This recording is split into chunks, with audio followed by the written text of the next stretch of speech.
This year is going to be the year that you start real estate investing. Real estate investing is one of the most powerful methods out there to build wealth, especially generational wealth. And I get it, it seems scary and intimidating, but in this video, I'm going to go over 6 steps on how to get started and buy your first rental property this year. Hola, I am Violeta, host of the Money Chisme podcast, where I talk real estate investing, entrepreneurship, and just have other money talks. Now, real estate investing is something that you don't necessarily want to like just stumble across on. Even though I did that, I ended up accidentally getting into real estate investing. I didn't know that's what I was doing. But let me tell you, there was a lot of hard lessons learned that I want to make sure that you don't make the same mistakes that I did. And that's why I am sharing these 6 steps, because these are steps that I learned the hard way throughout my journey.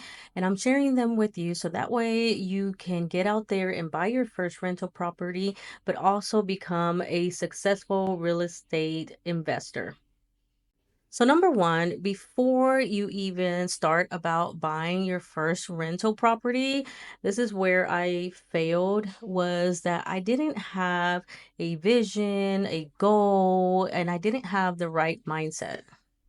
Because real estate investing isn't just about making money, it is about creating wealth, and especially generational wealth, and setting yourself up and maybe future generation for financial abundance and wealth building. And that's the first thing you need to figure out is, why are you investing in real estate? Why do you want to build this wealth? And, it could range from, you want to be just super rich, you want to have a huge portfolio and just have a lot of money to do whatever you want, buy your luxury things, and that's okay. Or maybe you just want that extra income just to have as a cushion, so that way you don't have to stress about paying bills or anything like that. Or maybe you want to leave something for your kids on top of building cash flow. So, whatever it is, figure it out, because that's going to affect what kind of properties you invest in, the strategy that you want to go for. And this is what's going to keep you on track throughout your journey, because you have your why. And then the next thing you want to do is create goals from that why and your vision. So one thing I like to do is that I close my eyes and I think about future me in maybe 5, 10 years. What is she doing? Is she, out there in Spain drinking mimosas? Like, what is she doing? For me, future me is out there in el rancho. She has some chickens. I'm growing my own food. Estoy tomando café outside. And I'm just like listening to music, watching the chickens, the dog, my daughter running around. And I just get to have these slow mornings, these slow days, and get to do what I want, like this podcast, um, YouTube and things like that, and really just live life the way I want to live. So that's why I am investing in real estate. Step number two is finances. You want to audit your money and also figure out how you're going to buy your first rental property. So, the first one, you want to audit yourself, your finances, look at your budget. If you don't have a budget or a spending plan, I like to call it a spending plan, because a budget sounds more restrictive, and the spending plan feels more like strategic and planned out and all that. So, whichever one you want to use, the point is you have to have one, because you need to know where your money is going, because that skill is a very important skill to build on whenever you have your rental property, because you got to manage your expenses, your income, all that stuff. So, you want to start getting into the habit now. But not only that, this will give you a clear idea of where you stand, what is your starting point, because you can't get nowhere and get to the finish line without a starting line, right? So here, you know what your credit score is, look at your debt, figure out what you can reduce, what you can pay off, because this is going to affect your debt to income ratio, which is known as DTI, which is just how much debt in comparison to the income that you bring in, how much debt do you have compared to that. And lenders look at this to determine how risky you are to lend to. And so it's a qualifying thing. So you want to make sure that you lower your DTI.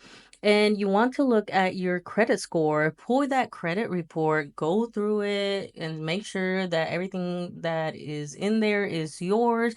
And if there's anything that's not supposed to be in there, that you dispute it and get that fixed before you go out there and try to get a loan.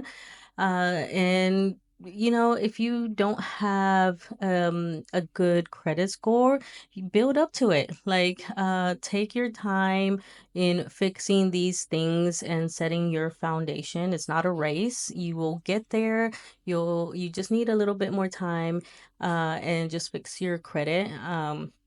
There are lenders out there that, you know, and loans out there that you can qualify if you have a not so good credit score, but you get the best interest rates when you have a good credit score. You don't have to have an excellent credit score, but the better rates are between very good and excellent.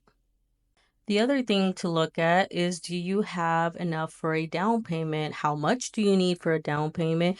And if you don't, like, how much do you need to save a month or whatever time frame you want to set yourself? How much do you need to set aside? How much extra do you need to bring in? And just create a plan on how you're going to come up with that money. Is it you're going to go work extra side hustles on the weekend, or maybe you're just going to cut back on some things until you get that down payment? Whatever it is, create your plan on how to get your down payment. Usually it is 20 to 25% for an investment loan. I always have to have 25%. So I would shoot for 25% if you do not plan to live in the property. If you're just going to go ahead and go outright and rent it out. But if you plan to like house hack or anything like that, then there's other loans out there that require less, like almost 0% for like VA home loans, which is the loans that I use. And FHA loans, you can do like as little as 3.5%. But I do want to put like a little side note. There are creative ways to get a property. It's called creative financing. And it's just finding a creative way to pay or acquire a property. So this could be private money lenders or hard money lenders. A private lender is basically just someone that is not a bank or anything like that, a business that lends out money. So this could even be like your mom or dad or uncle or whoever that is okay with letting you borrow that money. A hard money lender is a business, but it's not like a bank. It's not a like official lender. So hard money lender is going to, you know, allow you to finance that property through them, but it's usually a short term, and also it is a higher interest rate because it's meant to be a short term. So those types of loans are geared towards buying a property that you might need to fix up, because a regular lender is not bank is not going to want to risk it. But just want to put out there that there are creative ways out there. Step three is finding your real estate investing strategy, like figuring out what's your style. Are you someone that wants to do like fix and flips? That's not my current vibe right now. I like long-term rentals. So I buy properties that I'm going to rent out for the long term. And at the moment, I do multifamily, which are like duplexes, triplexes, stuff like that, up to 4 units. But at the moment, I've just been finding like duplexes. But I first got started by house hacking and using the BRRRR method, which is buy, rehab, rent out, refinance, repeat, where you buy the house that might need a little, updates or something like that. It's not a full, complete rehab of fix and flip. And you live in it, fix it up as you go, then you move out, rent that place out, and then once you acquire enough or build up enough equity, then you cash refinance out the equity to buy another property, and then you do the same thing. So that's another strategy. And house hacking is basically just finding a way to make income off the house that you are currently living in. So, like for example, buying a duplex, you live on one side and rent out the other, things like that. Or maybe you have space, extra parking spaces, and you charge someone to park their RV there a month or something like that. So, or maybe you have land and someone needs to put some cows on it, and you're like, okay, I'll lease it out to you. Like any way that you can find to bring in income in a property that you are living in, that's called house hacking. Or, you could do the short-term rentals, also known as like the Airbnbs and things like that. I'm not too fond of them right now, especially now that it's kind of harder to go that route, but it's still doable. But there is now midterm rentals, which are geared more towards the like professionals, like traveling nurses or just, corporate people that, go to like conventions and stuff like that. Step number 4 is analysis. Analysis of your market and analysis of your property. So you want to do deep dives into the market that you are targeting. Make sure that the strategy that you picked is going to work there. For example, Airbnbs. Is the market, does the area allow Airbnbs, or like what are the regulations like? Is it going to make it difficult for you to have a short-term rental in that area? What does the schools look like? What's the crime rate? How much rent do you think that you can get for the amount of bedrooms that your property has? How much are you going to pay for the property? What do you expect that to be? So, median sales price, purchase price, things like that. A lot of these things you could get like through Zillow.com is one. Realtor.com is another good one that you could go in there, and Zillow even has a section where you could go put a zip code in, and it pulls up the rental market, and it could tell you if it's a hot, cold, or warm market, how much the median rent is there for like a 1, 2, 3 bedroom, and gives you a good idea of the rental market, so you could do a good market analysis. And then next thing you want to analyze is, of course, the property itself, or the condition of the property, the purchase price again, how much you can get for rental income. So you're doing crunching all the numbers, doing all the math here to see how much you can make off this property. And you want to check things like cash flow and your cash on cash return and your cap rates and all that. And it's a lot of numbers and everything like that. But once you get the hang of how to calculate these numbers, it's just a quick, easy calculation. And I do have a calculator for you that's linked down below as well if interested.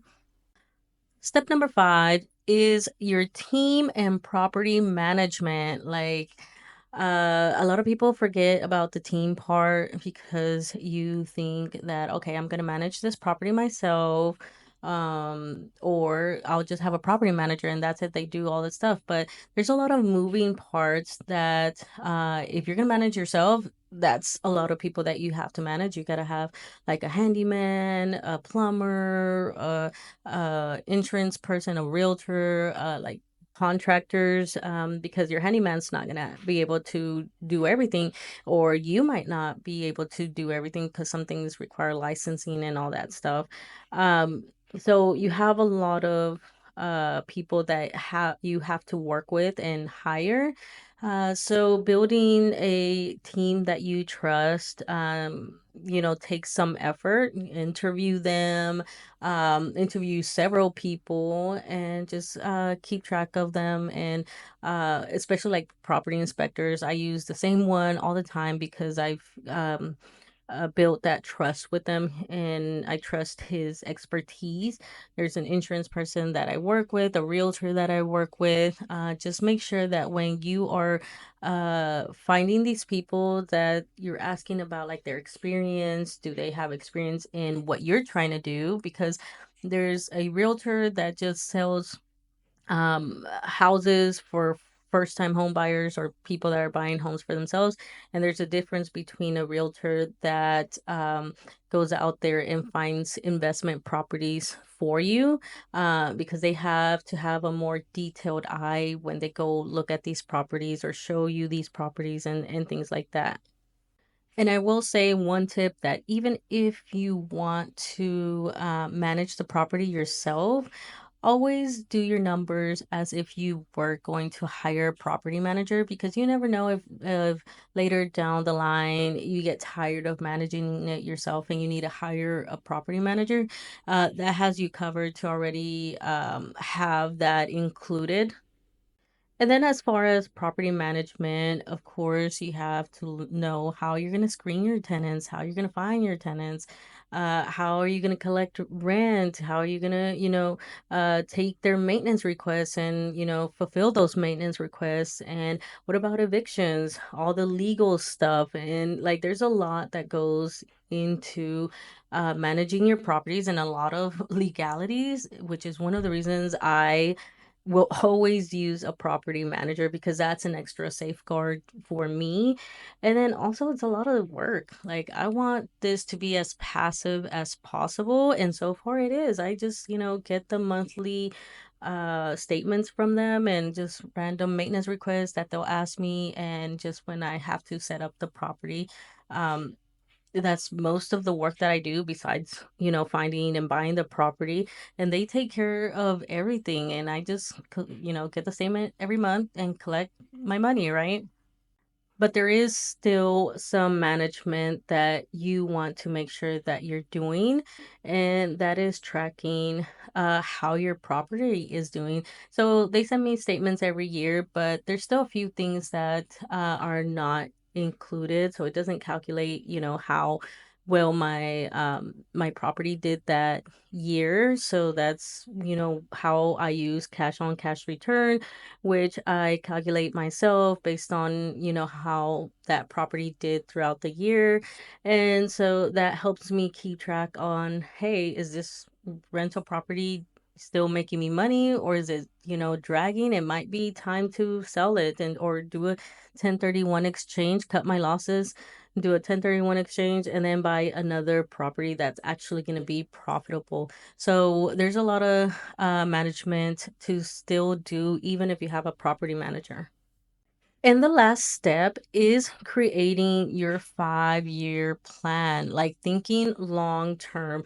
One of the issues that I had at the beginning, because technically I've been investing in real estate for over 10 years, but it hasn't been until I would say the past 4 or 5 years that I actually took it seriously. And now I am actually, uh, advancing in my real estate journey, because I didn't know what the heck I was doing the first few years.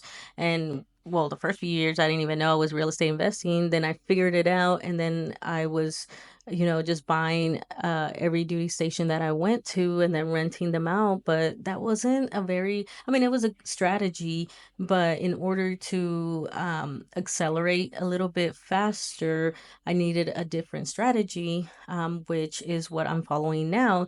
And so that's why it's important to create a 5-year plan. And the reason I like for people to set up a 5-year plan is, think of it as like starting a business. Your first 5 years is your startup phase. This is where like you launch, right? Your first year, you're setting yourself up you're buying your first property, you're saving up for your down payment and all that. So your first year is all about buying your first rental property. And then the second and third year, you're kind of like learning. You're buying another property, but you're learning. There's things to learn, believe me. And then your third and fourth year, you're kind of getting that confidence as a real estate investor, because you're probably on your second, third, possibly fourth property. And so you're gaining confidence, you're building a network, and starting to really compound your cash flow, so that way it's easier to now save up for a down payment for another property. And then by your fifth year, you're like, all right, I have this many rentals now. I'm ready to like start scaling and start moving forward. And where do I go next? So it's similar to when you start a business. The first 5 years, you're just kind of getting the hang of setting up your business and getting all the logistics, building your clientele, and all that stuff. And then so by the fifth year, you're like, all right, I got a good hang of this business, and I'm starting to make money. Now it's time to scale the business, right? And same thing with real estate investing. The first 5 years, you're just trying to set yourself out. You're setting up that foundation, and then you actually start making money and reinvesting it and all that. And so you want to create your 5 year plan. And also another reason I want to keep it at 5 years is because you don't know what might happen in those 5 years. Maybe you start this journey single, like I did. I started off real estate investing single, and then now I'm married. So now my plan has to shift a little bit, because now I have a family to think about, and it's not just my money anymore, right? So I have to think about like the household and our goals as a unit, right? And so that's why it gives you kind of that flexibility. But overall, take your time, figure out what your vision is, your goals, your strategy, all that combines for your 5 year plan. And then just that will be your roadmap for your next 5 years. So that way you, again, build that foundation and get successful in real estate investing. Yeah, those are my 6 steps to get started in real estate. I am going to plug in my rental property bootcamp here. We go into depth in all these 6 steps. We create your 5 year plan, so that way you have your roadmap. And so it is a self-paced course.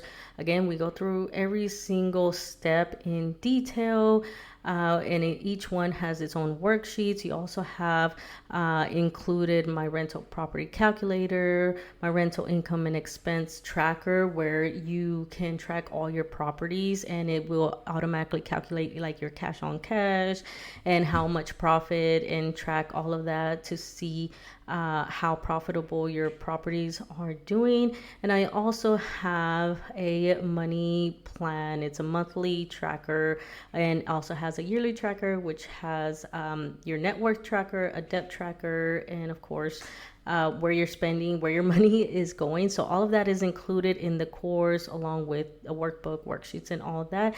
So if you are wanting to get into real estate investing and want to buy your first rental property, the Rental Property Bootcamp is perfect to give you all the knowledge and help guide you through these steps. And that way you have your roadmap to your first rental property and your next 5 years. So that is linked down below.